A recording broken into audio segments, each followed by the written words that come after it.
கோடிக்கணக்கில் இன்பங்கள் கொட்டி கிடக்குது சார். நாங்கள் மகிழ்வதற்கு தயாராக இருக்கணும், மகிழ்ச்சி அடைய தயாராக இருக்கணும். நம்ம எப்போ பார்த்தாலும் நம்ம என்ன நெட்டில் போயிட்டு ஏகப்பட்ட வெப்சைட்டு தேடுறோம், அது தேடுறோம், இதை தேடுறோம் சார். நான் என்ன கேட்குறேன், மனுஷனே நடமாடுகிற மனிதனே ஒரு பெரிய கம்ப்யூட்டர் சார். நாமே ஒரு பெரிய கம்ப்யூட்டர் தெரியுமா உங்களுக்கு? நம்முடைய மூளை தான் சார் ஹார்ட்வேரு, நம்முடைய எண்ணங்கள் தான் சார் சாஃப்ட்வேரு. சாதாரணமான நம்ம மூளைக்குள்ளே எத்தனை வெப்சைட் இருக்குது தெரியுமா? ஆனால் லட்சக்கணக்கான வெப்சைட்டை பற்றி நம்ம கவலைப்படுறதே இல்லை. ரெண்டே வெப்சைட்டை தான் எடுத்து யூஸ் பண்ணுறோம். ஒன்று இன்பம், இன்னொன்று துன்பம். அதுலேயும் இன்பத்தை விட துன்பத்தை தான் அதிகமாக பயன்படுத்துகிறோம். அன்றைக்கி அவன் சொன்னானே, எப்படி சொல்லலாம், அவன் அதையே நினச்சின்னு இருப்பான் சார். சொன்னவன் மறந்துட்டான், இவன் அவனை மறக்காமல் உட்காந்துன்னு இருப்பான். அன்றைக்கி சொன்னிய, அப்படி பண்ணிய, இப்படி பண்ணிய.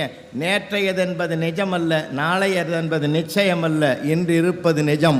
வாழ்ந்து வாழ்ந்து மகிழ்ந்து மகிழ்ந்து வாழப்பழகிறவன் தான் வெற்றியாளனாக வருவான் என்று பெரியவங்கள் அனுபவ ரீதியில் சொல்லியிருக்காங்க சார். ஐயா சொன்னாருங்கள்ல, பையன்லாம் என்ன கற்பனையில் இருக்கிறான்னு. லீவ் லெட்டர் தான் அப்படி தானே சார் கற்பனை கொடுப்பான். நான் சர்வீஸில் இருக்கும்போது 1972 4/8/72 தான் ஸ்ரீபெரும்புதூரில் முதல் பள்ளியில் வேலைக்கு சேர்ந்தேன். நான் வகுப்பில் ஆரம்பிக்கிறதுக்கு முந்தைய பாடத்தை சொல்லிக் கொடுக்கல. முதல்ல தான் சொன்னேன், கேள்வி கேட்க பழகுங்கடா. ஏன், எதற்கு, எங்கே, எப்படி, எப்போது, யாரால் என்ற கேள்விகளை எப்பொழுது நம்ம கேட்க தயாராக இருக்கிறோமோ அப்பொழுதுதான் விடை ஒவ்வொன்றாக கிடைக்கும்.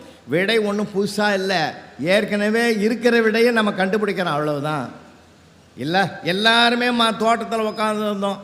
ஒரு ஆப்பிள் பழம் கீழே விழுது, இது ஏன் மேலே போகாமல் கீழே விழுதுன்னு ஒருத்தன் கேள்வி கேட்டதுனால தான் பூமிக்கு புவியீர்ப்பு சக்தி இருக்குதுன்னு அன்னைக்கு தான் அந்த விடை, அது ஏற்கனவே இருக்குது. அதை அவன் கேட்டதுனால அன்றைக்கு தான் இந்த விடையாக நமக்கு தெரிந்தது. கேட்கணுண்டா, அதான்டா நல்லது, அப்படி தான் சொன்னேன். அப்படியா சார், நான் கேட்கட்டுமா சார்? நான் கேள்றான்னு.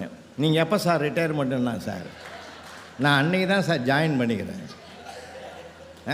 அன்றைக்கி தான் ஜாயின் பண்ணிக்கிறேன். அவன் என்ன மாதிரி கேள்வி கேட்குறான் பாருங்கள் பசங்களை. அதனால் நான் எப்பயுமே குற்றம் பார்க்கேன் சுற்றம் இல்லை. குறைகளை காண்பதை விட நிறைகளை பார்த்து பழகிட்டால் குறைகள் கூட தானாகவே மறையும் என்பதிலே நம்பிக்கை உடையவன். அதுதான் சிரிப்பு. எப்பயுமே மனிதனுக்கு சிரிக்கிறதுக்கு ஏன் சொன்னான் இறைவன்? அந்த ஏற்பாட்டை ஏன் நமக்கு கொடுத்தான்? எல்லா மிருகங்களுக்கு, பறவைகளுக்கும் அது இருக்கா சார்? ஒன்று யாருக்கும் கிடையாது சார். அதனால தான் நம்ம எல்லாத்தையும் விரோதமாகவும் குரோதமாகவும் பார்க்கறத விட அதை விரும்பி பார்க்க பழகிட்டோம்னா நெருங்கிய உறவும் நெருங்கிய நண்பர்களும் நிறைய பேர் கிடைப்பார்கள் சமுதாயத்தில்.